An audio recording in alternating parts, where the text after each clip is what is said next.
streets? Have you walked the pavements where they sleep? Do you feel their hands when you give them alms? Did you ever give them bread to eat?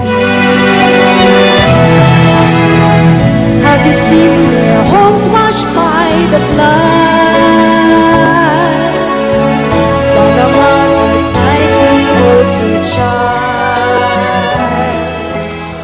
Habang inaawit na ni Jamie Rivera yung kanyang awitin na lilikha, We Are All God's Children, talagang espesyal na ginawa po yung awitin na yan para sa pagbisita ni Pope Francis dito sa Pilipinas. Alamin po naman natin ang sitwasyon sa kinaroroonan ni Vicky Morales habang ang Papa po ay nakikinig sa musika ng Pilipinas. Vicky Morales, partner, kamusta dyan sa lugar mo?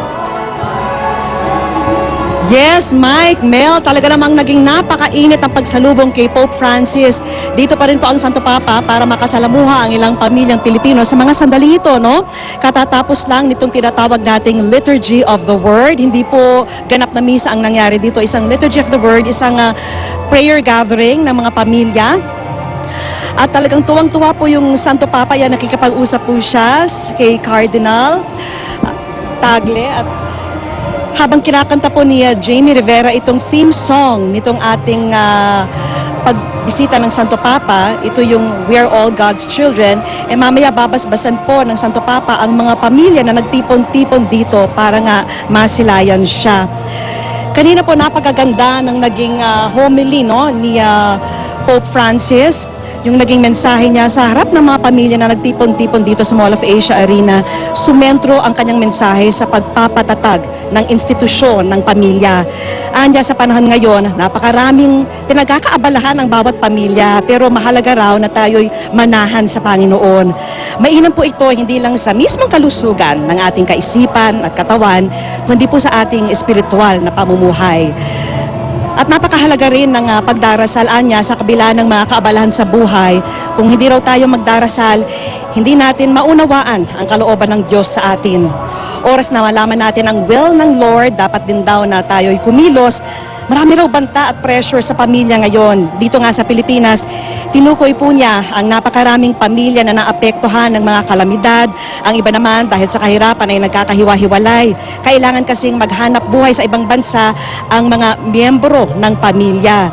Yung iba naman ayon kay Pope Francis ay masyado namang nahuhumaling sa materialismo at sa lifestyle na mapaminsala sa mga pamilya. Bantarin anya sa pamilya ang pagsusulong ng ilan na i-redefine o ikangay baguhin ang institusyon ng marriage. Hinimok niya ang mga pamilya na maging missionary disciple ni Jesucristo. Kailangan anya ipakita po ang ating concern, pag-aaruga, lalo na sa mga nakatatanda at sa mga ulila. Hindi raw dapat sila kalimutan. At ang habilin pa ng Santo Papa, huwag natin itago ang pananampalataya at ang pananalig sa Diyos. At natapos na po itong song number ni Jamie Rivera, yung We Are All God's Children. Ito ang kanyang nilikha, no? Tinawagan pa niya si Cardinal Tagle nung nabalitaan niya, napaparito ang Santo Papa at hiningi na kung siya mismo ay pwede magsulat ng kanta para nga sa pagbisita ng Santo Papa Ito, rito. partner, ito ang tatak po Francis. Mga bata, napansin ko kanina, nagbubulungan sila ni Cardinal Tagle, nagkasenyasan sila na sige, pwedeng papanikin yung mga bata.